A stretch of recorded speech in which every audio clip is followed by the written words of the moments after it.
सबों को ईशु सहाय जय शु praise the Lord. Happy palm Sunday.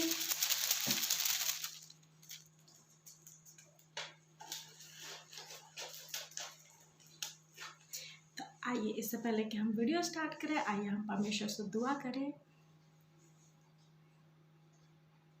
हे स्वर्ग पृथ्वी के सरस्वतीमान सृजनहार उद्धारकर्ता प्रेमी परमेश्वर, धन्यवाद देती हूँ प्यारे पिता इस सुंदर समय के लिए जब मैं आपके चरणों तले आती हूँ। प्यारे पिता इस वीडियो को देखने वाले हर एक जन को आपके छेड़े हाथों में सौंपती हूँ। प्यारे पिता अब हम हर एक के साथ हो लीजिएगा, हम हर एक की संगति में हो लीजिएगा।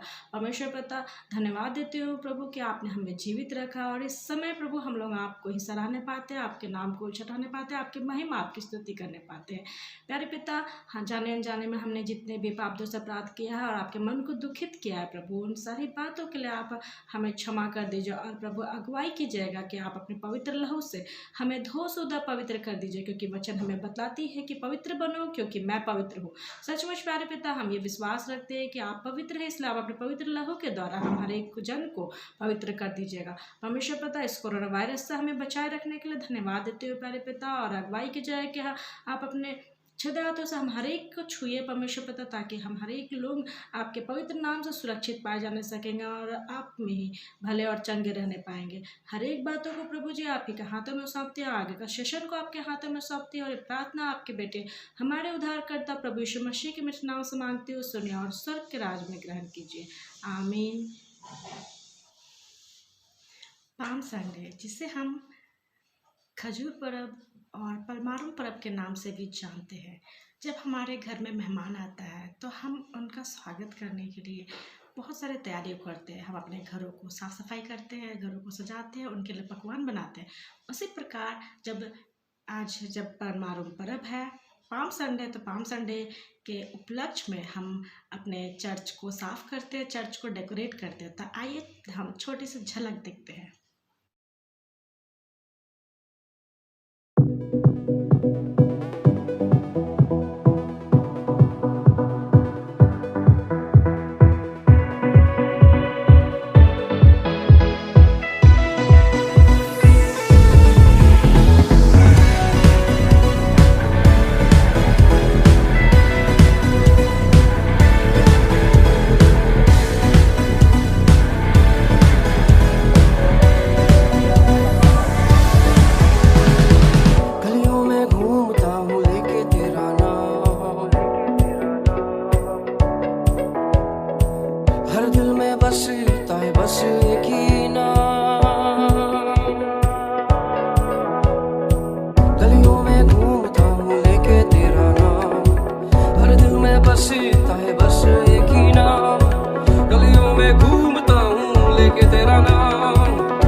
उपलक्ष्य में रेवरेंड रिलेस मिंच के द्वारा छोटा सा उपदेश सुने।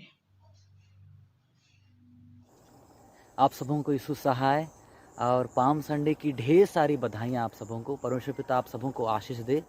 प्रियो, एक सवाल अक्सर हम करते हैं कि पाम संडे क्या है और इसे क्यों हम मनाते हैं, वाई वी सेलिब्रेट। ये सवाल का जवाब हम लोग कुछ मिनटों में हम इस प्रकार चर्चा करेंगे कि पाम संडे जब भी होता है तो हम खजूर की डालियों को चर्च लेकर के जाते हैं और खजूर की डालियों को अपने गिरजाघरों को सजाते हैं, है ना। खजूर की डालियों से क्रॉस बनाते हैं और इस तरह से हम लोग खजूर की डालियों को हिला हिला कर होशाना के गीत गाते हैं। आपको होशाना का अर्थ बतलाना चाहूँगा। उसका अर्थ होता है कि प्रभु हमें बचा, ये उसका अर्थ होता है। और हम लोग याद करेंगे पाम संडे के बारे में कि जो सबसे पहला पाम संडे जो मनाया गया था वो आज से लगभग 2000 साल पहले मनाया गया था। और उस दिन क्या हुआ था कि यीशु मसीह जब यरूशलेम आए तो लोग उसके आगे कपड़े बिछाए और खजूर की डालियों को, विशेषकर खजूर की डालियों को बिछाए। और इसका एक कारण है क्यों लोग खजूर की डालियों को बिछाते थे। यहूदियों में ऐसा प्रथा थी या ऐसा प्रचलन था, या उन दिनों में ऐसा प्रचलन था कि जब भी कोई राजा विजय होता था, मतलब युद्ध में वो लड़ाई को जीत कर वापस जब अपना महल, अपना घर आता था, तो लोग उसका स्वागत खजूर की डालियों को पकड़ कर ही, उनके पाँवों के आगे खजूर की डालियों को बिछा करके, खजूर की डालियों को हिला करके वो लोग करते थे। और यही सेम चीज़ यीशु मसीह के साथ किया गया। मसीह प्रियो, आज आप और हम क्यों खजूर का पर्व मनाएं? मसीह प्रियो, आपको बतलाना चाहेंगे कि यीशु आपका और मेरा राजा है और उस राजा ने हमें मृत्यु से छुड़ाया है, शैतान को हराया है, मृत्यु को हराया है, पाप के हर एक श्रापों को, हर चीज को वो हराया है और तीसरे दिन मृतकों में से जी उठा है और वो युद्ध को जीता है, वो विजय हुआ है। और इसीलिए आज हम सभी उसी राजा के प्रजा हैं और इसीलिए आज भी हमें उस खजूर पर्व के अवसर पर हमें गिरजा जाना चाहिए, या फिर हम जहाँ भी अपने घरों में जहाँ भी हम खजूर के पर्व को मनाते हैं तो हमें खजूर की डालियों को लेकर के, ये खजूर की डालियाँ इस बात की प्रतीक है, एकता को दिखाता है कि चाहे कुछ भी हो जाए लेकिन खजूर का पत्ता कभी अपने ग्रुप से वो अलग नहीं होता है। और यही चीज़ उन चीज़ों को दर्शाता है कि जब हम एक विजयी राजा के प्रजा हैं तो हमें भी एकता में रहना है, दीनता और नम्रता में रहना। तो देखा आप लोगों ने किस प्रकार से हमें पाम संडे मनाना चाहिए और पाम संडे क्या होता है। आशा करती हूँ कि आप हर एक लोग इस वचन के द्वारा आशीष को ग्रहण किए और हम इस पाम संडे के विषय में अपने बाइबल में हम लोग देखने पाते हैं। और हम लोग अपने बाइबल में कहाँ कहाँ देखने पाते हैं, आइए हम लोग जानते हैं। हम अपने पाम संडे के विषय में अपने बाइबल में जब देखेंगे, जब पढ़ेंगे तो उसके सबसे ऊपर में एक टॉपिक दिया हुआ है, उसमें लिखा हुआ है यरूशलेम में विजय प्रवेश। और ये जो पाम संडे के विषय में हमें चारों सुसमाचार में मिलता है। मत्ती रचित सुसमाचार 21 अध्याय पद संख्या 1 से 11, मत्ती रचित सुसमाचार 21वां अध्याय पद संख्या 1 से 11, और हमें मरकुस रचित सुसमाचार 11 अध्याय पद संख्या 1 से 11, मरकुस रचित सुसमाचार 11 अध्याय पद संख्या 1 से 11, और हमें लूका रचित सुसमाचार 19वां अध्याय पद संख्या 28 से 40, लूका रचित सुसमाचार 19वां अध्याय पद संख्या 28 से 40, और हमें यूहन्ना रचित सुसमाचार 12 अध्याय पद संख्या 12 से 19, यूहन्ना रचित सुसमाचार 12 अध्याय पद संख्या 12 से 19 में हमें इस पाम संडे के विषय में मिलता है। तो हम लोग जानने पाते हैं कि यीशु मसीह यरूशलेम में जब प्रवेश करते हैं तब वहाँ वो एक छोटा सा गधे का बच्चा के ऊपर सवार होकर उस जगह में प्रवेश करते और लोग वहाँ यीशु मसीह का स्वागत करते खजूर के डालियों के साथ में। और आज के दिन में भी हम भी खजूर के डालियों के साथ में यीशु मसीह को हमारे जीवन में प्रवेश करते हैं। और मैं ये आशा और उम्मीद रखती हूँ कि हम जब यीशु मसीह के वचनों को सुनते हैं तब हमें ज़रूरत है कि आज हमें इस वचन को मनन करने चाहिए और हमें इस वचन के द्वारा हम लोग बहुत सारी बातों को सीखने पाते हैं और परमेश्वर के दिए गए हर एक वचन से हम लोग आशीष को ग्रहण करने पाते हैं। आइए हम अंतिम प्रार्थना करें और इस अंतिम प्रार्थना में हम हर एक लोग अपने मनों को तैयार करेंगे। हम अपने सरों को झुकाएंगे, आंखों को बंद करेंगे और परमेश्वर से दुआ करेंगे। धन्यवाद देते हो मेरे महान राजा, सुंदर समय के लिए फिर से प्रभु हम लोग आपके चरणों तले आते हो। प्रभु जी, आपने इतने सुंदर वचन हमें दिया, इसका धन्यवाद देती हूँ प्रभु जी। धन्यवाद देती हूँ मेरे राजा कि आपने इस वचन के द्वारा हमें बतलाया कि हम किस प्रकार से हम अपने जीवन में हमें अपने जीवन को व्यतीत करना चाहिए और हम इस वचन के द्वारा प्रभु हम लोग आशीष को ग्रहण करने पाएंगे। प्यारे पिता, हम हर एक के जीवन में हो ले जाएगा प्रभु, हम आपका स्वागत करते हैं कि आप आइए, हम हर एक के जीवन में डेरा और वास कीजिए। हम हर एक के जीवन को आपके हाथों में सौंपते हैं प्यारे पिता, आप अपने नियंत्रण को हमारे ऊपर लीजिए परमेश्वर पिता और अगुवाई कीजिएगा कि जब भी हम लोग कुछ कदम उठाए तो प्रभु आपके ही चलाए चलने पाए। होने दीजिए परमेश्वर पिता कि इस वचन को हम लोग सीखने पाए, जानने पाए और अपने जीवन में लागू करने पाएंगे। और प्रभु अगुवाई कीजिएगा परमेश्वर पिता कि जब हम गिरते और भटकते हैं तो प्रभु हमारा आशा और विश्वास आपकी ओर लगा रहता है। प्रभु आप अपने वचन को हमें स्मरण दिलाते रहिएगा ताकि प्रभु हम लोग आपके जो सीधा मार्ग है उससे भटकने ना पाएंगे, क्योंकि हम ये विश्वास रखते हैं कि बिना यीशु मसीह के हम स्वर्ग राज्य में प्रवेश नहीं कर सकते हैं।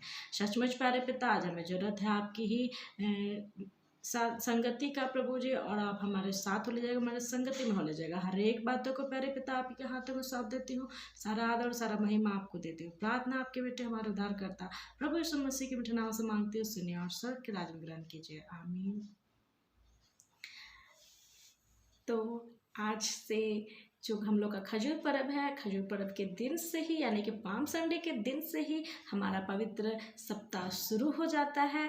ये हमारा पवित्र सप्ताह गुड फ्राइडे तक चलता है और हम ये विश्वास रखते हैं कि हम हर एक लोग आप परमेश्वर की महिमा और स्तुति करने पाएंगे और इस छोटे वचन के द्वारा हम हर एक लोग आशीष को ग्रहण करने पाएंगे। और मैं ये विश्वास रखती हूँ कि हम हर एक लोग परमेश्वर के साथ आज से और अभी से और इसी वक्त से हम लोग उनके साथ संगति करने पाएंगे। हर एक लोग परमेश्वर के मीठे और मधुर नाम से सुरक्षित पाए जाने सकेंगे और हम हर एक लोग आशीष को ग्रहण करने पाएंगे। Thank you.